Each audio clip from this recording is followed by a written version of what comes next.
আহমেদ কংগ্ৰেছৰ মুখপাত্ৰ এজনে গোৰ্খা জনজাতিৰ ওপৰত কৰা বিৰূপ মন্তব্যই চৰাইদেউ জিলা সমিতি শিক্ষা সম্পাদক হয়।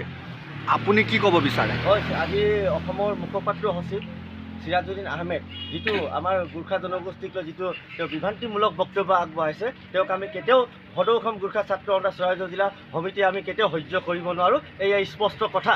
আৰু এটা কথা তেওঁ জানেনে নাজানে, অসমৰ গোৰ্খাৰ ইতিহাস তেওঁ জানেনে নাজানে, আমাৰ গোৰ্খা যিটো এতিয়া তেওঁ অসম যিটো তেওঁ মুখপাত্ৰ সচিব হিচাপে যিটো তেওঁ দলত আছে, সেই দলৰ প্ৰথম তেওঁ প্ৰতিষ্ঠাপক সভাপতি কোন আছিল তেওঁ জানেনে নাজানে? সেই দলৰ প্ৰতিষ্ঠাপক সভাপতি আমাৰ গোৰ্খা জনগোষ্ঠীৰ লোক আছিল, সেইজন হ'ল ছপিলাল উপাধ্যায়। আৰু তেওঁ অসমৰ গোৰ্খাৰ তেওঁ ইতিহাস জানেনে নাজানে?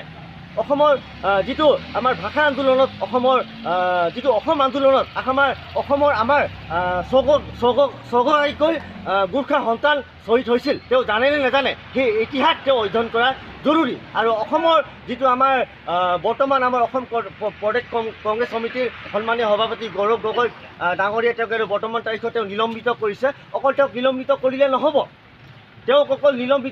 নহ'ব, তেওঁক প্ৰাথমিক সদস্যৰ পৰাও তেওঁক বহিষ্কাৰ কৰিব লাগিব। এয়া গোৰ্খা ছাত্ৰ সন্থাৰ দাবী।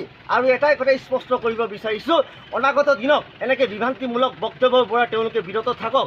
আৰু এটাই অনুৰোধ জনাইছোঁ অসম চৰকাৰক আৰু আমাৰ যিটো অসম প্ৰদেশ কংগ্ৰেছ সমিতিৰ সন্মানীয় সভাপতি গৌৰৱ গগৈ ডাঙৰীয়াক তেওঁ অনতিপলমে কৰি তেওঁক শাস্তিমূলক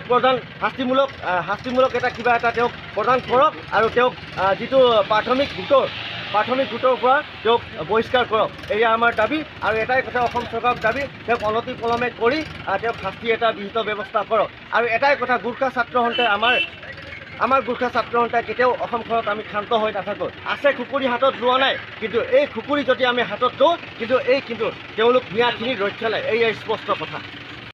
আৰু এটাই কথা তেওঁক জনাব বিচাৰিছোঁ, তেওঁ গোৰ্খাৰ ইতিহাস জানেনে নাজানে?